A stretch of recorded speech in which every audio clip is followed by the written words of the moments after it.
자사고나 특목고 예고 입시를 준비하거나 이제 곧 대학교 수시 모집 요강이 발표되면서 본격적인 대입 수시에 돌입한 학생을 둔 학부모님들, 학교생활기록부에 남은 학교폭력 조치 사항이라는 글자 몇 자가 내 아이가 밤새워 쌓아온 노력을 한순간에 물거품으로 만들 수 있습니다. 실제로 입시에서 학교폭력 기록은 치명적인 꼬리표가 됩니다. 감점 요인을 넘어 낙인 효과까지 이어지기 때문입니다.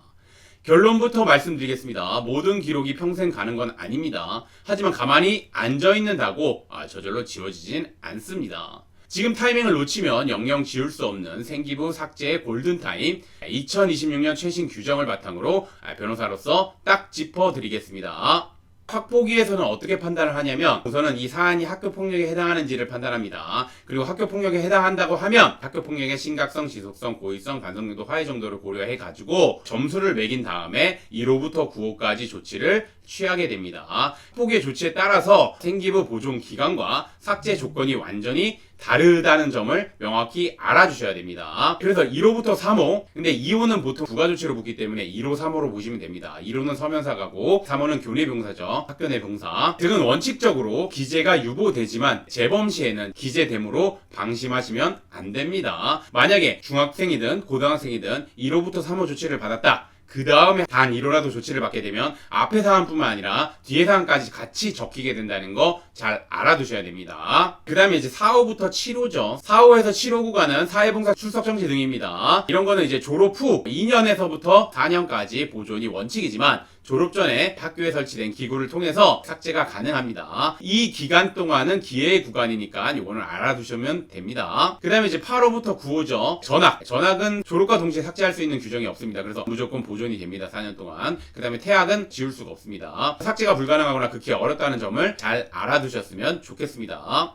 4호부터 7호까지 받은 학부모들이 가장 많이 하는 착각이 졸업하면 학교에서 알아서 지워주겠지라고 생각하지만 졸업 전에 반드시 학교에다가 지금 생기부에 이렇게 적혀져 있고 졸업과 동시에 삭제될 수도 있다고 규정되어 있는데 어떤 걸 준비해야 되나요? 이거 삭제가 되나요? 이런 것들을 이제 학교에다가 적극적으로 좀 여쭤보셔야 됩니다. 그리고 심의 통과 핵심 조건 두 가지가 있습니다. 첫 번째, 진심 어린 반성이랑 두 번째, 처분 이후에 긍정적인 학교 생활입니다. 학교 생활이 변화됐다. 이런 경우 말하는 겁니다. 그래서 두 가지를 꼭 어필하셔야 됩니다. 졸업 전에 부모님들께서 학교에다가 말씀하셔가지고 조치가 이렇게 받았고 이거 제가 규정을 확인해 보니까 졸업과 동시에 삭제할 수도 있는 단서 규정이 있는 걸 확인했습니다. 이거를 삭제하려면 저희가 어떤 걸 준비해야 됩니까? 아니면 학생이 반성하고 있고 처분에 이렇게 변화가 됐습니다. 그런 거에 대해서 어떻게 자료를 제출해야 됩니까? 라고 학교에다가 직접 물어보시고 학폭위 조치를 받았으면 학교생활 정말 잘하셔야 되고 반성하는 모습도 보여주셔야 됩니다.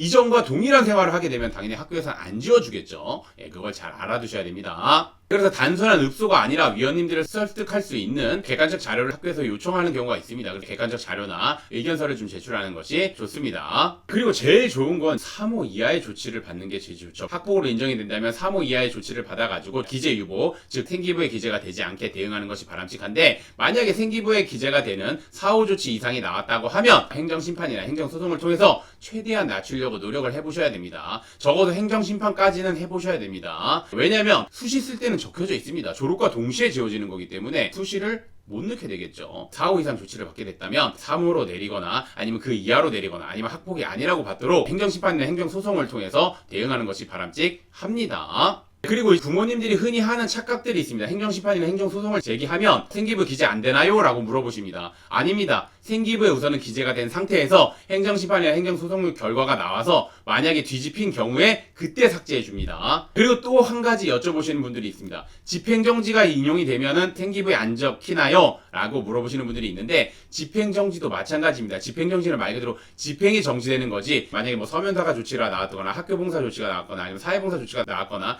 그런 조치에 대해서 이 결과가 나오기 전까지 서면사과를 안 해도 되고 교내봉사 안 해도 되고 사회봉사 결과 나오기 전까지는 안 해도 된다는 취지지 생기부에는 기재됩니다. 그래서 생기부 기록 자체를 없애려고 한다면 행정심판이나 전국적으로 행정소송을 통해서 3호 이하로 낮추거나 아니면 학교폭력이 아니라는 거를 입증해가지고 주장을 해서 결국 그게 받아들여져야지 학교생활기록부에 기재된 내용을 삭제할 수 있습니다. 그래서 지금 보시면 아시겠지만 행정심판이나 행정소송 같은 경우 감정적인 호소를 하시면 안 되고 절차적 하자나 실체적 하자, 즉 실체적 하자는 뭐냐면 재량권을 일탈 남용했다 이런 것들에 대해서 일일이 하나하나 심각성은 어떻고 지속성은 어떻고 고의성은 어떻고 반성력은 정도는 어떻고 화해 정도는 어떻는데 이런 점수를 학폭위에서는 이렇게 매겼는데 또 사안을 이렇게 보면 그리고 객관적 자료에 따라줘서 보면 점수 자체가 잘못됐다. 그리고 점수 자체가 잘못돼서 총점이 잘못 측정됐으므로 이거는 이런 조치가 나와야 된다라고 주장을 해야 하는 겁니다. 그래서 법률적인 주장인 만큼 혼자서 대응하는 것은 바람직하지 않습니다. 그리고 거의 다 기각된다고 보시면 됩니다. 저도 이제 서울시 교육청 행심위원 하고 있는데 보통 그냥 무작정 올리시는 분들 많습니다. 근데 무작정 올리면은 다 기각 난다고 보시면 됩니다. 마지막으로 정리하자면 저랑 상담해 보시면 아시겠지만 제가 뭐 무분별한 소송이나 무분별한 행심 청구나 무분별한 분쟁을 만들려고 하지 않습니다. 왜냐하면 저는 클라이언트분 즉 학생한테 최대한 유리한 방향 말씀드립니다. 그래서 실제 저랑 상담하신 분들 중에서도 어머님 이거 변호사 선임하지 마시고 학교에서 잘 해결하는 것이 가장 좋습니다. 그렇기 때문에 학교에서 그냥 해결하세요 라고 말씀드리는 경우도 있습니다. 그때 이제 뭐 부모님들이 말합니다. 아 저쪽에서 뭐 이런 걸 저런 걸 요구하는데 라고 하는데 제가 사안에 따라서는 그거는 받아들여질 만할 정도니까 그거는 받아들이시고 그냥 정리하시는 것이 학생 입장에서도 바람직합니다. 그리고 추후 학생 생기부나 이런 거에 의해서도 바람직하니까 학교에서 자체적으로 마무리하는 것이 가장 좋습니다 라고 말할 정도로 상담을 해드립니다. 변호사라고 해가지고 부추기거나 이러지 않습니다. 그리고 실제 싸움을 부추기거나 무분별하게 행심이나 행정심판 청구하라고 하시는 변호사님들이 꽤 많습니다. 요즘 변호사들이 많다 보니까 경쟁도 있고 이러다 보니까 그런 분들이 많은데 그런 분들은 절대 선임하시면 안 됩니다. 상담을 하시면서 꼭 아셔야 되는 건 뭐냐면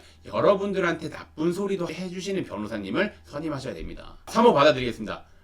무혐의 받아들이겠습니다. 학교폭력 조치사항 없음 받아들이겠습니다. 라고 하시는 변호사님들은 우선은 믿고 걸으십시오. 무조건 걸으셔야 됩니다. 그리고 사안을 가지고 학생의 잘못한 부분, 잘한 부분 이런 거를 정확하게 짚어주는 변호사님을 선임하셔야 됩니다. 그래야지 사안을 객관적으로 보고 그거에 대해서 객관적인 방향을 설정해 주는 겁니다. 저는 사건을 진행하면서 어머님들한테 정확하게 말씀드립니다. 학생이 이 부분을 잘못한 거 맞다. 이거를 하면은 조치 높아진다. 이건 인정하고 가야 된다. 그리고 이 부분은 이렇게 한번 해보자. 라고 정확하게 말씀드립니다. 그래서 변호사님 선임하실 때 꼭 그런 거 확인하시고 학교폭력 문제된 경우에 저 아니어도 되니까 사안이 크거나 그러면 학교폭력 전문 변호사님이랑 상담해 보셔서 하시는 것이 바람직합니다. 억울하게 누명을 썼거나 사안에 비해 과도한 처분을 받았다면 아이의 미래를 위해서 당당하게 다투고 골든타임을 놓치지 말아야 한다는 것을 잘 알아두셔야 됩니다. 그리고 생기부 생각보다 중요하고 요즘 계속해서 기사도 나오고 있죠. 그리고 이제 주요 대학들에서는 학교폭력 이력이 있으면 아예 입학을 못 시키게 하는 경우도 많습니다. 그래서 조치가 좀 과하거나 다툴 여지가 있는 거에 대해서는 변호사님의 상담을 받아서 적정한 뭐 행정심판이든 행정소송이든 한번 진행해 보시는 것이 바람직하다는 거 말씀드리겠습니다. 저는 이변은 이대 이동현 변호사였습니다. 감사합니다.